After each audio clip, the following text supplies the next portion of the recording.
Conocer la vida de un escritor es interesante, sobre todo si éste se ha convertido casi en un personaje. Y no solo por pura curiosidad, sino en la medida que nos ayuda a contextualizar su obra. Quizás entendamos mejor su perspectiva, sus motivaciones y en general el contexto histórico, cultural y social en el que se movió. Además, como digo, de saciar nuestra curiosidad, esta información nos puede proporcionar nuevos significados en la lectura de sus libros. Por eso hoy comienza una nueva sección en Palabra del Lector a la que he llamado En casa de, para indagar un poco en qué entorno han vivido algunos de mis escritores de cabecera. Encontraremos algún aspecto interesante en sus espacios más íntimos y personales que nos ayuden a entender mejor su obra. Saber dónde viven estos escritores nos aportará algo de luz sobre sus estilos de vida. Pues hoy lo vemos con Bram Stoker, porque inauguramos esta sección con el autor de Drácula, la novela fetiche de Palabra del Lector. Os dejo por aquí arriba el vídeo que le dediqué a esta novela, porque hoy no voy a hablar tanto de su obra,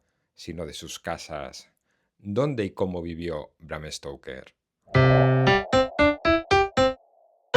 Bram Stoker fue una persona reservada. Se la ha descrito como un hombre enérgico, metódico y disciplinado, afable, pero algo excéntrico en los periodos en los que se enfrascaba en la escritura. Era un hombre además de culto, fascinado por el misticismo, la magia ceremonial y lo sobrenatural. Algún que otro crítico se cuestionó la autoría de Drácula por parte de Stoker, porque como un hombre serio de negocios y autor de algunos melodramas pudo escribir una novela como esta de aquí. Para entenderlo un poco, nos vamos a Dublín.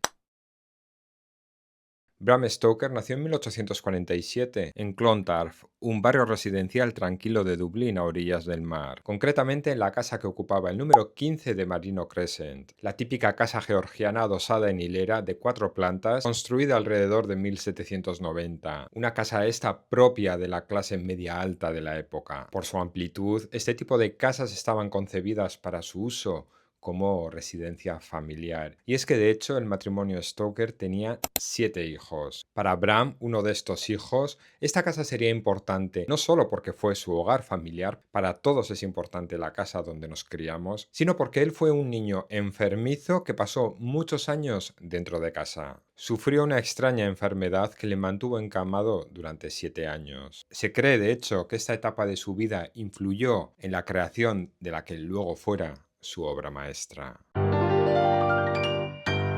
Se cree que durante estos años, al carecer de otro tipo de actividad, Bram Stoker desarrolló de forma importante su imaginación, creándose un mundo interior bastante rico. Para entretener a su hijo mientras sus hermanos jugaban fuera, su madre Charlotte le contaba historias de terror. Las leyendas irlandesas sobre fantasmas y los relatos macabros conformaban sus historias preferidas. Y puede que esta etapa también condicionara al autor para obsesionarse con la fragilidad del cuerpo humano. Pero vamos a cambiar de ubicación, porque tras recuperarse y llevar una vida normal, ya que estudió en el Trinity College, fue atleta, escribió sus primeros ensayos y se colocó como funcionario público, algo que no le satisfacía en absoluto, llegó el día en que su vida cambia porque conoce al actor Henry Irving. Ambos quedaron impresionados el uno del otro y se forjó entre ellos una estrecha relación. Irving le ofreció a Bram Stoker la dirección de su compañía teatral en Londres y este se convierte en una especie de secretario portavoz y confidente de su amigo Irving. Así que Bram Stoker se traslada y se instala en la capital inglesa. Durante sus años en Londres ocuparía varias viviendas, pero ahora vamos a poner el foco concretamente en esta calle, ya que aquí en pleno centro del barrio de Chelsea estableció su residencia durante unos años importantes, ocupando al principio el número 18 y después el número 17 de la misma calle. De hecho, el número 18 de esta calle hoy en día cuenta con la placa azul que indica que en su interior vivió un personaje conocido. Bram Stoker y su familia ocuparían esta residencia entre 1890 y 1896. Aquí se instalaron Bram y su mujer Florence, su hijo, uno de los hermanos de Bram y 2 mujeres de servicio. En esta casa, Bram Stoker escribió muchos de sus títulos y se gestó su gran novela, pero vamos a ver cómo era. Hay que entender que en aquella época el hogar burgués era una especie de refugio contra todo el movimiento que vibraba en la ciudad. Los escritores como Stoker a menudo marcaban la división entre su vida pública y su vida privada, adoptando la estructura familiar burguesa como ideal. Y este tipo de casas era un reflejo de ello. Las proporciones de la arquitectura georgiana, estilo arquitectónico llevado a cabo entre 1720 y 1840, llamado así por los 4 reyes británicos llamados George, que reinaron en el Reino Unido desde 1714 hasta 1830, garantizaban espacios amplios y bien iluminados, por lo que acceder a una de estas casas era realmente como entrar en un refugio, dejando atrás el ajetreo de la ciudad. La fachada principal de la casa de los Stoker contaba con la típica glicinia que florece cada año y engalana la imagen de la vivienda, lo que ya suponía una importante carta de presentación. Y no es que haya mucha información sobre el interior de esta vivienda en concreto, pero teniendo en cuenta los registros históricos y las descripciones de casas idénticas de la misma hilera de estilo regencia, y teniendo en cuenta además que no hace muchos años esta casa se puso a la venta, podemos deducir que era una casa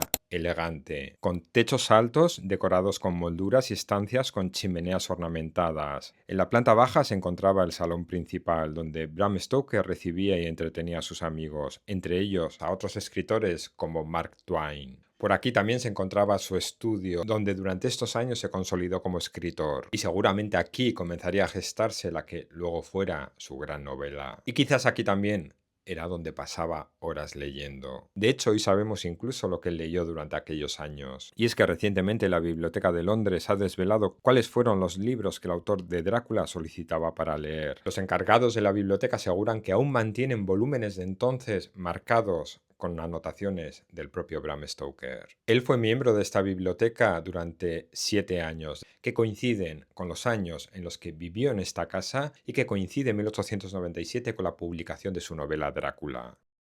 Y subimos las escaleras porque en el primer piso nos encontramos otra sala. Quizás está usada por su mujer con buena luz gracias a los ventanales franceses y un balcón con vistas a los jardines de Barton Court. En los pisos superiores se encontraban los dormitorios, así como lo que se llamaba la nursery, lo que venía a ser el cuarto de juegos de su hijo. En esta casa además residían, como he dicho, por lo menos 2 empleadas domésticas, por lo que se entiende que su interior permanecía limpio y recogido. Aspecto este importante, ya que en aquella época ningún hogar podía considerarse verdadera clase media si no contaban, por lo menos, con una doncella interna. Por lo que San Leonard's Terrace, una calle histórica de casas georgianas y victorianas, supuso una ubicación importante en la vida de Bram Stoker. No solo porque aquí se consolidó como escritor, sino porque también le ayudó a reflejar cierta posición. Porque era habitual en escritores victorianos, por muy críticos que luego pudieran ser en su obra, aspirar a vidas burguesas que les aportaran respetabilidad y aceptación social. Hogares ordenados, estilo de vida acomodado, sirvientes, vida social. Pero no solo eso, sino que uno era además definido por el barrio en donde vivía. Y en aquellos años Chelsea era un barrio muy ligado a la sociedad bohemia, al ámbito artístico y literario. Se dice que Chelsea funcionaba como un bloque de escritores. Viviendo aquí, Stoker pudo relacionarse y codearse con figuras del ámbito literario importantes de aquella época. Y al igual que el barrio ofrecía un contraste entre la elegancia de la arquitectura y la vida bohemia de los que allí vivían, el propio Stoker se movía entre la seriedad y la formalidad de su trabajo en el teatro durante el día y su labor de escritor fascinado por lo oculto durante la noche. Hoy en día Chelsea es uno de los barrios más elegantes y codiciados de Londres, y una casa de 4 o 5 dormitorios como la que ocupó Bram Stoker hoy en día alcanzan precios superiores a los 6 millones de libras.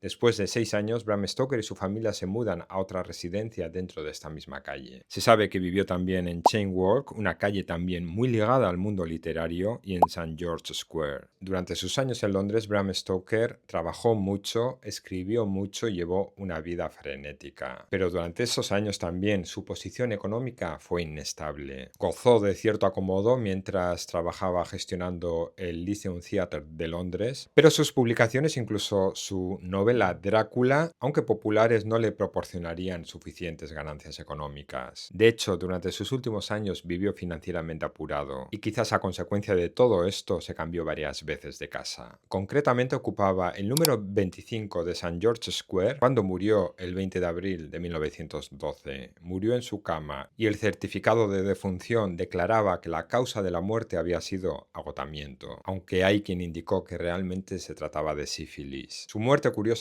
coincidió con el hundimiento del Titanic, por lo que pasó bastante desapercibida. Y nada más, hasta aquí este recorrido por algunas de las direcciones en las que residió Bram Stoker autor de Drácula, que no es información necesaria para leer la novela y disfrutarla, pero quizás sabiendo un poco más sobre cómo era la vida de Bram Stoker, cómo era su estilo de vida, podamos entender un poco mejor lo que escribió. Hasta aquí este vídeo anecdótico. Espero por lo menos que os haya entretenido, os haya parecido curioso. Y si es así, en breve visitaremos la casa de algún otro escritor, escritora. Como siempre, muchas gracias si aún estáis por aquí, por haberme acompañado durante estos minutos y nos vemos ya en un siguiente vídeo.